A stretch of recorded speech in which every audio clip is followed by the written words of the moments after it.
Inirekomenda ng House Quad Committee ang mahigpit na aksyon laban kay dating presidential spokesperson, subalit ngayon isang fugitive na si Harry Roque. Kasunod ng mga ebidensyang ipinakita sa mga pagdinig na nag-uugnay sa kanya sa operasyon ng Lucky South 99, isang controversial na Philippine Offshore Gaming Operators or PUGO.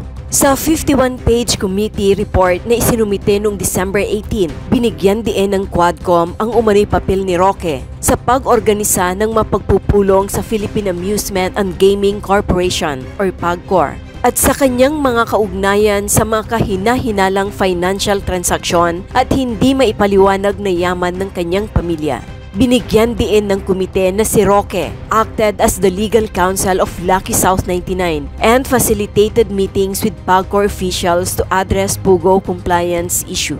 Sinabi pa nito na ang kanyang mga aksyon ay sumasalamin sa isang pattern na karaniwang nakikita sa kung paano nasi-set up ang mga PUGO. Tinukoy ng ulat ang makabuluhang financial growth sa loob ng korporasyon ni Roque, ang Biancham Trading Incorporated, na nakitaan ng paglago ng assets mula 125,300 noong 2014 hanggang 67,775,300 noong 2018. Iniugnay ni Roque ang paglagong ito sa pagbibenta ng ari-arian ng pamilya sa Parañaque. Ngunit nabigo siyang magbigay ng mga supporting document sa kabila ng paulit-ulit na request at subpoena doses tecum. To further explain, Mr. Chair, it was admitted that he was the presidential spokesperson during that time with a very limited income. And then we asked him, where did this 65 million came from? Where did this money came from? And he could not explain except that he sold a certain property in multinational company in Parañaque. To conclude, Mr. Chair, there is a question about the source of the money of Biancham Corporation, which belongs to Attorney Harry Roque. And following his question, if he will not be able to prove the legal and valid source of this sudden increase of assets of Biancham, then there is a reasonable ground to believe that indeed he is connected with POGO operation and this money possibly came from the POGO operation. I move, Mr. Chair, that we hold Harry Roque in contempt, Attorney Harry Roque in contempt for refusing to submit the document subject of the subpoena doses tecum and of which he has manifested that he was going to submit to this committee, Mr. Chair. I so move, Mr. Chair. Samantala, inirekomenda ng komite na mag-apply ang Anti-Money Laundering Council or AMLAC para sa isang freeze order sa mga ari-arian ni Roque dahil ang mga ito ay maaaring materially linked, related to o involve predicate offenses sa ilalim ng Anti-Money Laundering Act. Inatasan din ang AMLAC na magsagawa ng full audit sa mga bank account ni Roque at imbestigahan ang kanyang mga transaksyon na nauugnay sa aktibidad ng PUGO. Narito naman ang opinyon ni Attorney Enzo tungkol kay Harry Roque at kanyang asawa. So durog si Roque. Itutudo na ang attacking legal sa kanya ayon sa Quadcom. Ha? Madudurog talaga ito si Roque. Nung isang araw, di ba, nag-live ako? Nag-vlog itong si Roque, umiiyak, mangiyak-ngiyak. First time niya raw na mag-Christmas na hindi kasama ang dalawa niyang anak. Ha? Kaninong kasalanan, Roque? Sa'yo. Sa'yo rin kasalanan yan eh. Kami, hindi naman kami natutuwa sa nangyayari sa'yo. Eh, Kristiyano tayo, hindi tayo dapat matuwa sa paghihirap ng iba. Pero wala eh, kasalanan din yan ni Roque. Ang dali lang naman sana ng problema niya na yan. Unang-una, harapin niya. Harapin niya yung pagdinig ng Kamara, ng Quadcom. Kung hinihingi lang naman sa kanya ng Quadcom, i-produce niya yung mga ebidensya niya. Kasi nga, questionably yung kanyang ari-arian. Biglang lumobo. Biglang lumobo yung kanyang mga assets, yung kanyang mga ari-arian. Yung kanyang net worth. Biglang lumobo. Ngayon, tinatanong siya, saan ang galing? Saan ang galing ito? Kung sa sweldo mo lang sa gobyerno, kung sa practice mo lang ng law, hindi ka naman magkakagaroon ng ganito kalaking kung ilang daang milyon. Ang problema, ayaw i-produce ni Roque yung mga ebidensya niya. Nung una, ang sabi niya, nagkaroon ako ng malaking pera kasi yung property namin sa Parañaque, binili. Yun, yung pinagtayuan ng mall dyan, SM yata yun. Ha?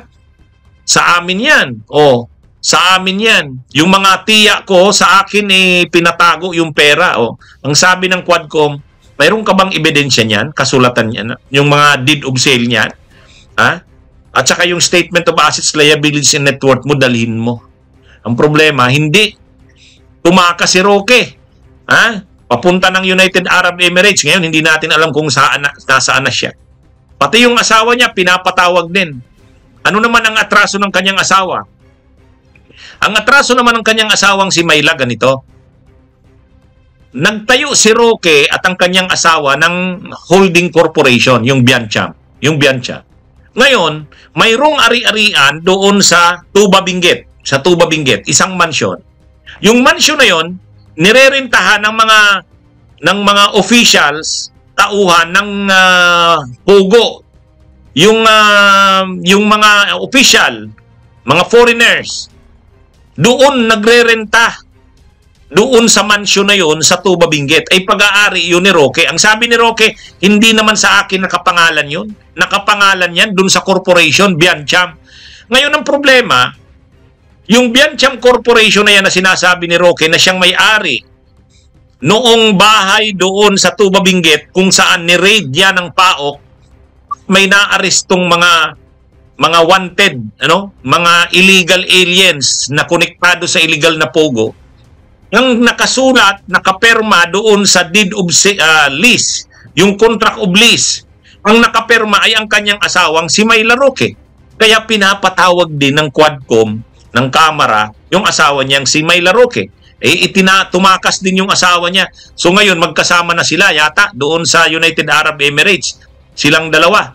Naiwan ngayon yung mga anak nila, kaya paiyak-iyak si Roque. Sabi niya, I'll be home for Christmas. May mga pakanta-kanta pa siya. Pero ito yung mas malala. Nag-order na ngayon ng Quadcom na itudo na ang mga pagsampa ng mga kasong legal laban kay Roque. Basahin ko. House Quadcom pushes for full-scale legal offense versus Harry Roque. Yun. Yan mga kabunyog So, hindi ko gawa-gawa yung sinabi ko na yon. House Quadcom pushes for full-scale legal offense versus Harry Roque.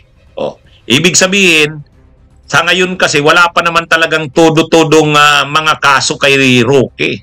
Unang-una, wala pa namang warrant of arrest ang korte.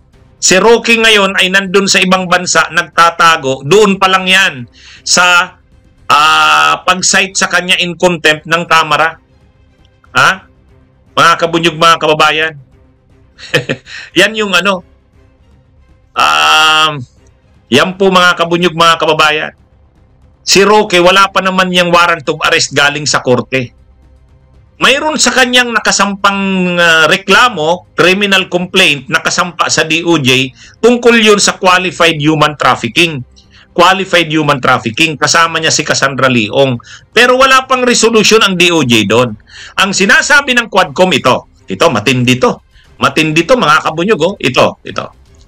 Panuorin nyo.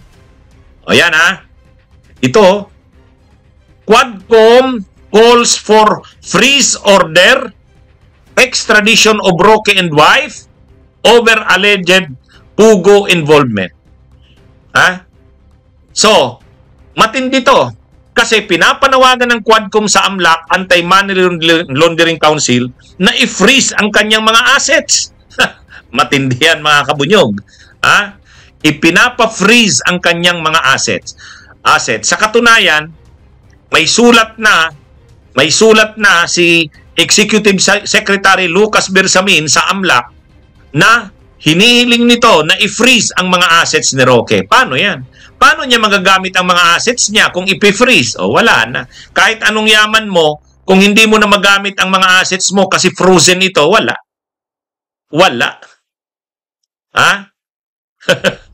Yan mga kabunyog. Quadcom calls for freeze order. At ang isa pa, nananawagan ang Quadcom na i-extradite na. Ibig sabihin, pabalikan sa bansa yung mag-asawa. Si Roque at ang asawa niyang si Myla. Yun, medyo mabibigat ito. Medyo mabibigat na ito, mga kabunyog, mga kababayan.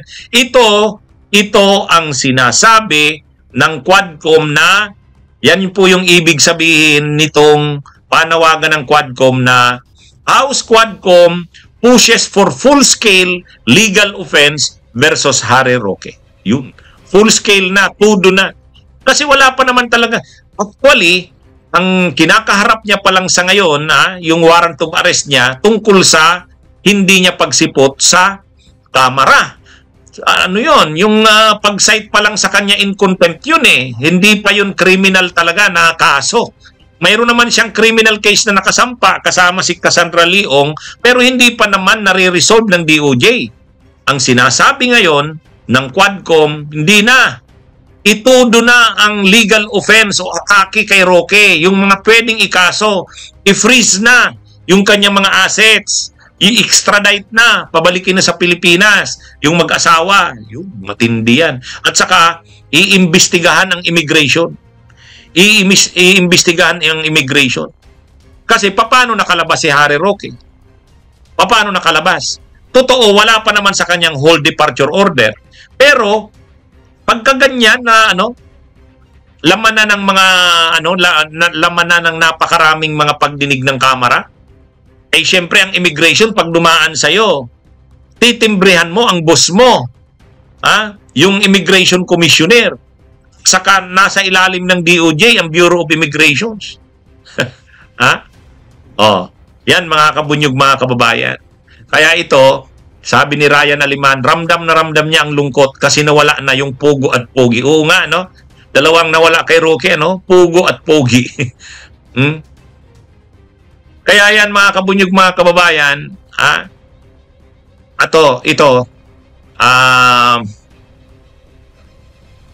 ayan, sabi ni Ryan Aliman, matindi ang bounce ba kay Roque sa ginawa nila kay Dilima? Nagpapaawa pa itong si Roque. Oo nga, Mag-subscribe at i-click ang notification bell para sa mga susunod na video updates. Maraming salamat po.